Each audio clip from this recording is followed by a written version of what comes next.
She said, I'm thinking of leaving your dad. I'm like, what do you mean? Like, you promised me leh. What was it like when your biological parents had to introduce their new partners to you? I was like, fine, if you really want to get married, you sign the paper. Has that shaped your relationship anyway? I did tell him, I said, I'm not scared of divorce one.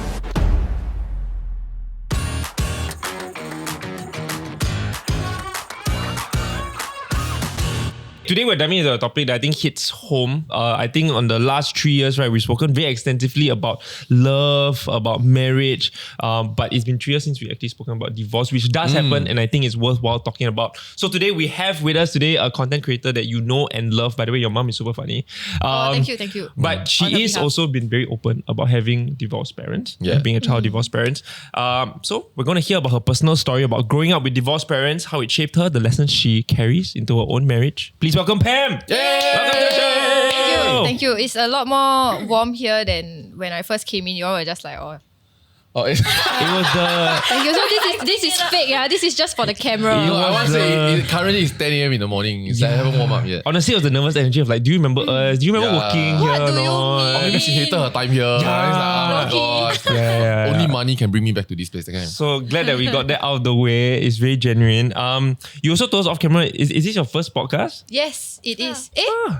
I think Never so. mind. Just run with it. Yeah. We are very honoured. Then people find clips of like other podcasts. So I think you've been publicly open about your relationship with your parents and the fact that they are divorced. At what point did you realize, okay, I can be open about it, or maybe this is almost necessary for me to talk about it online? I think at some point in my career, people started to look for my parents. Yeah. Like when I type my name into Google, right, it's like Lee Shuhadah parents, Oh. Lee Shuhadah dad, Lee Shuhadah mum.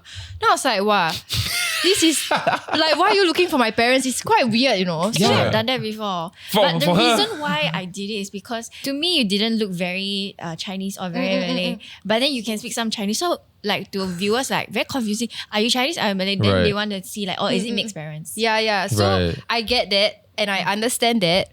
But I think at some point, it wasn't so much of letting people know who my parents were, but I think my mum was quite funny lah. Yeah, she is. She is very funny. She hard carry your channel for one period, to be very honest. Yeah, to be very honest. Yeah, and you know what? I don't think she enjoyed that much because when she went to work, right, people would be like, oh my God, that's your daughter. Like the spotlight gets taken away from her. Right. And work suddenly is not about her anymore. Right. But I think what I wanted to show was I have a very funny mum, and that's actually part of my everyday life. Yeah. It's not like just for camera. It's like that one. Yeah, I would think so. If not, it's very difficult to get your mom to participate in something like Correct. this. Yeah. And the thing is, she freezes up in front of the camera, right? So I cannot tell her what I'm going to do. So it's always very impromptu. Wow. Because if I tell her, right, she will just like, Are you recording? Yeah. So it's really like whatever you see is 100% genuine. And at that point in time, my parents were divorced and my mom was with her new husband. So at that time, they got married already lah. They got married already. Okay. So it was very good dynamics, I feel. But I started to actively talk about how I have divorced parents. It's also because she then divorced that guy. Okay.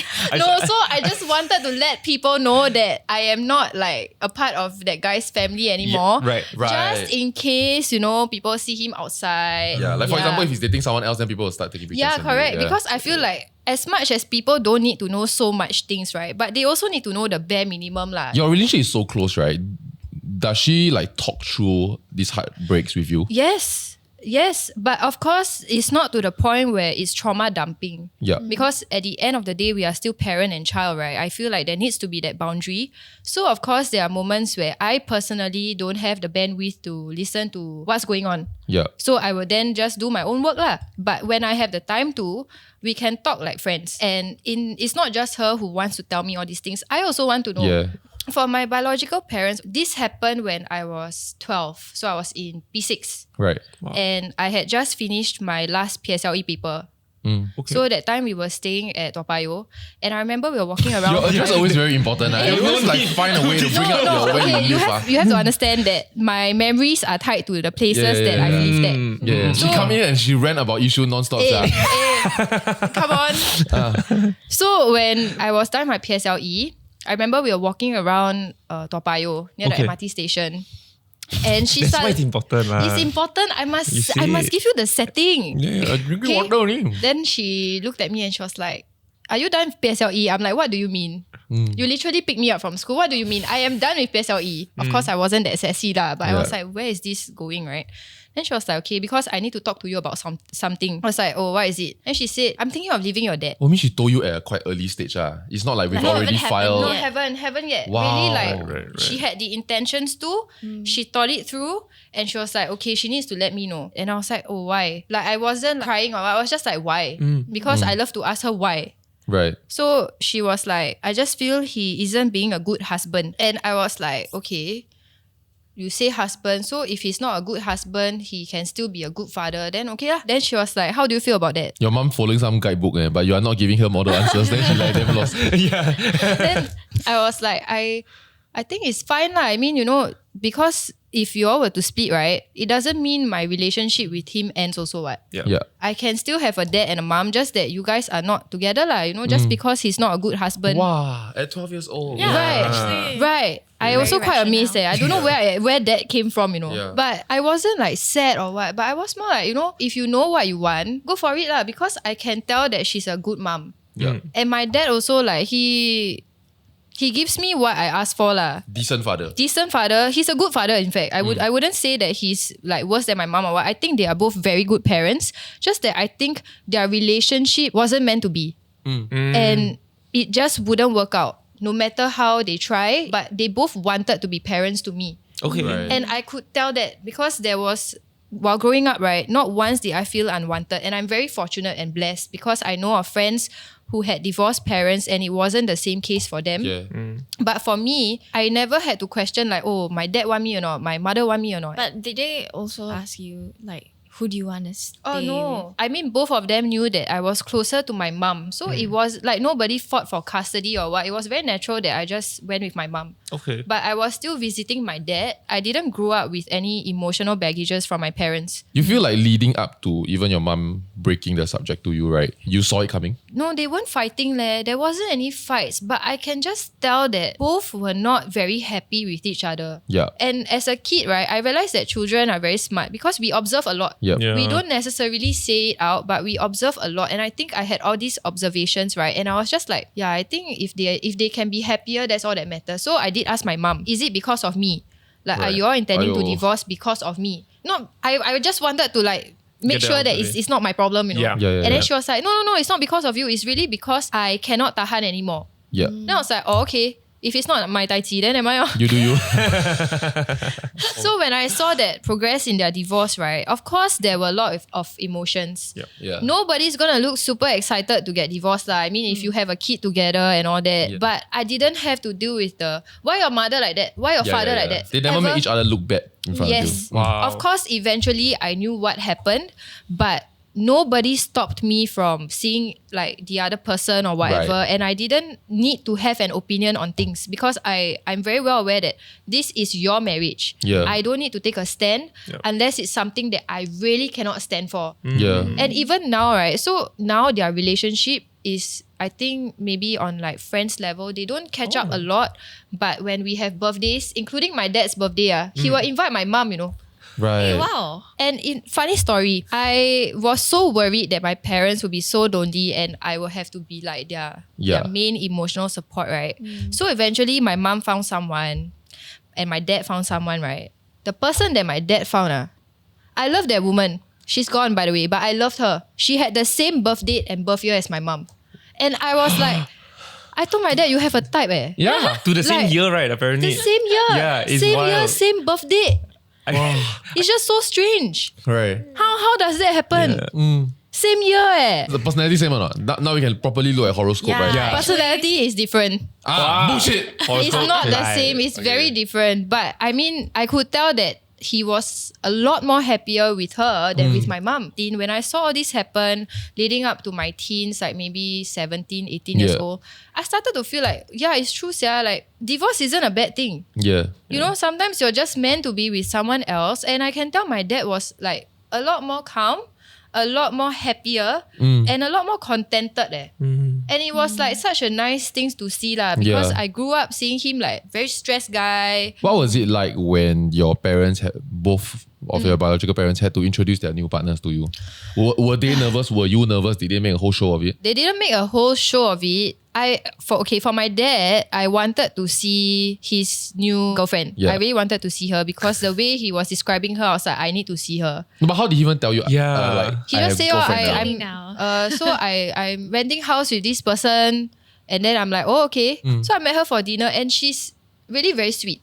Yeah. She was a very sweet person, and I can tell my dad, I've never seen him so loving. Oh.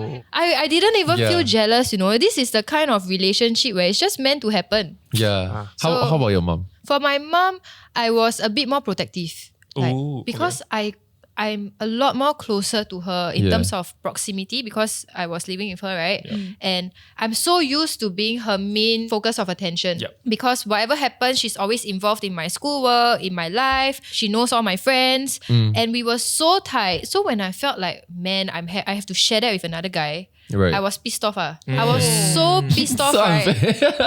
Yeah, right. The jealousy was here. Like I was like, I don't think you should get married. Then I told her, I thought you said you didn't want to get married again. Yeah. So I was so pissed off. And that time I was in poly, right? But you encouraged her to date lah, just not married.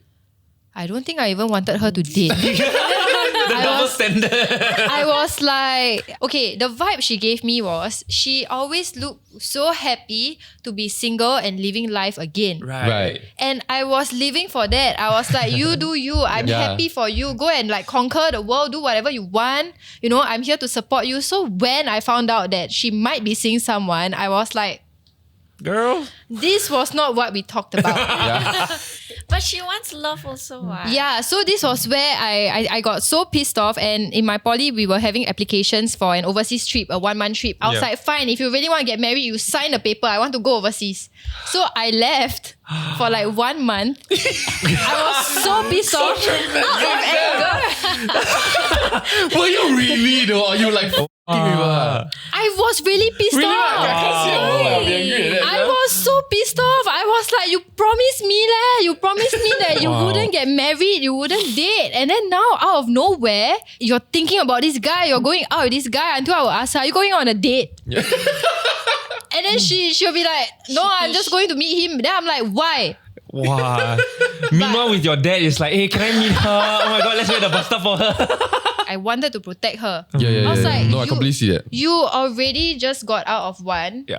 Why you want to go in another one? Yeah. But I can also understand why. Now that I'm much older, I can understand why. And I don't fault her for it, because she didn't neglect me. In fact, she tried her best to make me understand. But I was like, I don't want to listen to that. Yeah.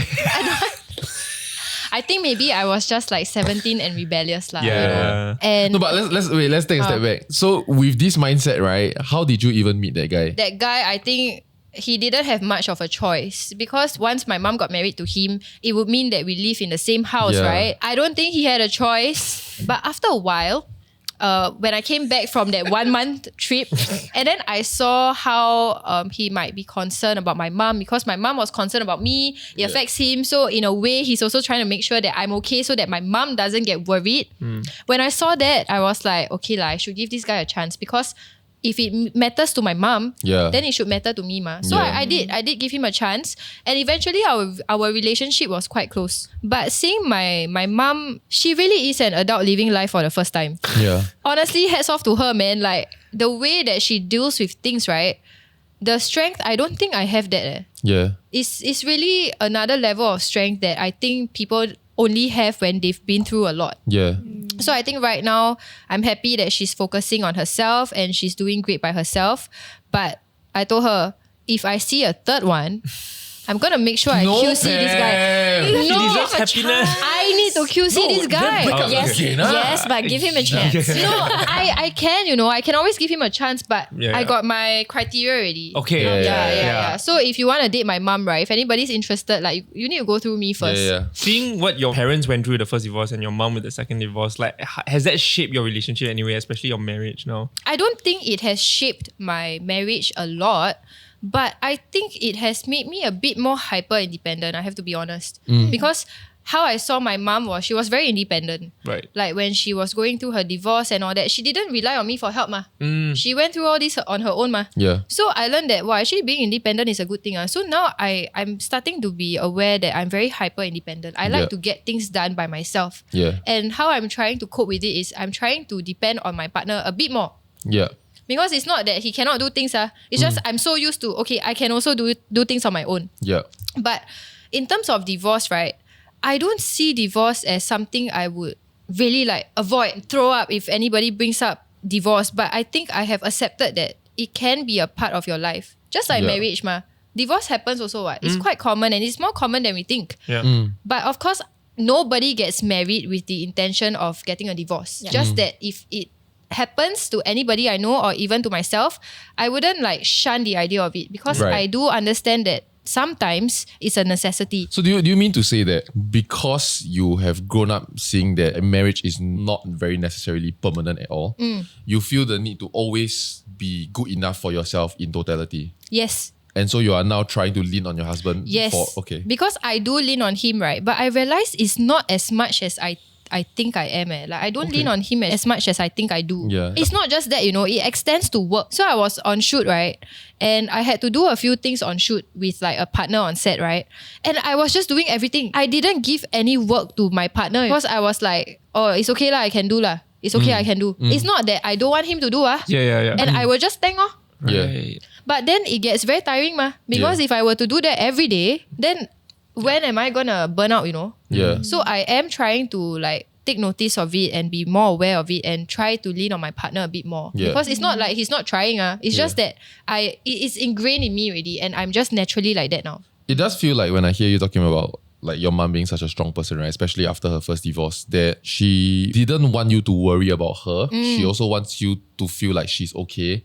And so she did this whole singles better, my whole life is good. I don't need no man. Correct. And then she pushed that a bit too far and then you believe. Yes, correct. But honestly, even though at first I wasn't like really accepting of her marriage, I was really happy for her at one point. Okay. Which was a few months after that because I told you, when I came back from that overseas trip, and I saw how nice he was, how happy she was, and how much she was trying, But I now understand that I can't stop and protect my mom from getting hurt ma. Yeah. It needs to happen and she needs to learn. Yeah. And I can only support her as much as I'm allowed to. Shara, if you're married, right, and your husband has an indiscretion, right, is it a sure divorce? I think there are steps that I would take before I would reach like, okay, I cannot anymore, then divorce. Like I will likely talk through with him, go through counseling with him maybe. So there's a chance lah. There's a chance there will still Deceived. Yeah, I think there's hope lah. Okay. Yeah, I think I have a step in which if it's a repeated pattern of intentional decisions. Because I do feel like I'm in certain situations in life where I'm around people in very fun places and I see them do it. But then you also know, okay, there's a lot of factors. They're drunk, they're whatever, right? I mean, it's fight their wife. But that's not and it's not like that's an excuse that is understandable. Yeah, exactly. But I know that for a fact at that night, it's not that I have that person got no love for their wife. It's that person wants to have fun tonight. Yeah. And so then their morals start stretching and blah, blah, blah. Not on me to judge, to be very honest. Yeah, okay. Oh, but to me is that, okay, then are you going to go back tomorrow? Yeah. Do you get the girl's number? Like, is this going to be Like what happy? happens Is it going to be weird? after Yeah. lah. Right. Okay. If it reaches that step, or rather if I find myself in a situation where my partner is repeatedly making those steps, then to me it's no longer salvageable. But one time is a mistake lah, twice is a pattern lah. I won't say it's a Ah, mistake really, lah. yeah. Once is already a problem lah. You know what I mean? Yeah, But I sure. feel I like agree. we can recover from that. Sure. Yeah. Sure. But after you had time to process 3 days, 4 days later, next week again, then I feel like repeatedly you are choosing to end. Pat and I had this hypothetical conversation, right? I say one day, right, you find out that I went to a prostitute. Is it end of our marriage? Oh. Right? And then she said, yes. Then I was like, I mean, I'll take it lah because no intention, so like nothing to fair lose, enough right? lah. Yeah. So, but then she asked me back the same question. If I find out that you cheat on me on like one discretionary night, right? I think can fix or why don't fix? If I think on the most Hollywood example is like a bachelorette night. Okay. Then like maybe her girls invite some strippers, blah, blah, blah. Then that one night, then they got drunk and boom, then it happened. Then to me is that I get upset at the decisions you make. I get upset you allow yourself to land in this situation. Yeah. But do I feel like as a result of that, there's no more love for me? Yeah, and everything else was a lie, and there's no love we've ever had in the last 20 years. I know lah. Yeah. So you can forgive lah. I think I can lah. Maybe when it happened, I'll be like, I kind of get you guys. Like, I think these are instances where it's maybe extreme cases or where, okay, like divorce is sure, I think the fair outcome. But I think there's also instances where two people are just really unhappy or incompatible, like almost like what you said, right? So at what point is there like a certain measure of like peak unhappiness? And I think to a certain extent, while I agree with your point that there is room for divorce in society, in a marriage, right, it really must be outside. You really must fight like this is the one person that you're contractually bound to for life. Yeah. No, but I agree. I think people should really fight to it. But I think some cases really just cannot. Yeah. No, it's really just the cannot one. But I'm not saying you should just use that as like, when you're dating and then I break up. Yeah. Just wondering, like, since your parents have had this like experiences each, like, did it kind of cause you to look at your marriage differently? Or like, did you purposely have that chat with your husband before y'all get married? Okay, I don't think we did have that chat, but I did tell him. I said, I'm not scared of divorce one. He's scared. No, as in, I think it was quite a shock lah because, okay, when we got married, right, I was quite young. I was 22. And before that, because I understand really, my rights, his rights, and what we're supposed to do as a couple, right? I was just putting it out there like, I know that we are going to work this out, but I am not the kind of person who's going to be like, no matter what, I will never divorce you. I think I am more open than that because of what I've seen. Keep him on his toes. Yes. But I was also trying Then when he replied, same. No, he was like, no, we will never get divorced. He was like, he was very certain about it. And I'm like, good for you, but to me...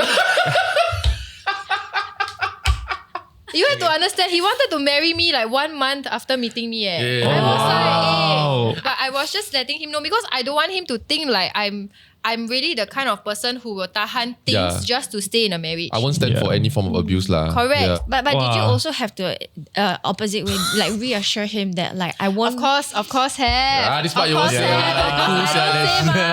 But of course have because this kind of things I think is very important.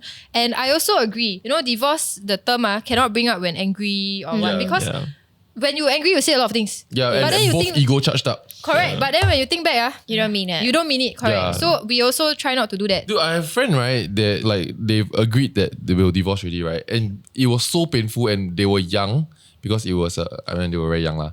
Literally cannot afford to get divorced because it cost like $3,000. Right, so then they were in their early 20s. So they decided, why don't we just go and work first lah? Like, and you remember, in your early 20s to have 3K savings is big Then to go back to divorce then so you know what I mean? End up just staying together? No, eventually they did. It was tough. Yeah, but there's so much things that When- people don't talk about. Like we filmed an episode, Are You Okay? And we went quite in depth about that topic, right? The process of alimony. It's maintenance in Singapore, but very similar. Yeah. So got like two maintenance. One is like spousal maintenance. Yes. Did your mom get spousal maintenance? She didn't ask for it from my dad. Okay, no, Yeah. neither So was don't it have, offered. Don't have. Then there is the child maintenance, which your So she didn't ask. Okay, so now with the maintenance enforcement process, right, the main key difference here compared to before is that last time, right, if your ex-spouse who was supposed to pay you maintenance didn't pay, you have to go to court and tell them like, hey, my ex-spouse never paid me. The court will then give him a court order, him lah, so sexist, but most likely him lah. Give him a court order and say, hey, please pay. If he says, I can't pay, the court will then ask him to produce bank statements. But the reality is that his bank can have $0, but he can have transfer assets. to his girlfriend. Exactly. He can have other ways of wealth that maybe he's concealing. So now, right, with the maintenance enforcement process, there's now maintenance enforcement officers that can investigate. So if you go to court and say, hey, my ex-spouse never pay, and then he said cannot pay, the MEOs will then investigate. They will have access to his bank statements, but also other institutions or government agencies like CPF, like HDB. So they know, okay, this guy actually got assets. Wow, so they can actually make him sell lah. So what can happen is that the MEO will then investigate, get all this information, go to the court, and then the court can decide what to do lah. So one outcome is that there could be a court order for him to sell one of those properties. Nice. To learn more about the maintenance enforcement process, head over to go.gov.sg/MEO or the links down below. Also, thank you so much to Pam for joining us for today's episode. Welcome back. See you go again. It's great catching up. We'll see you in the next one. Like, share, subscribe. Bye-bye.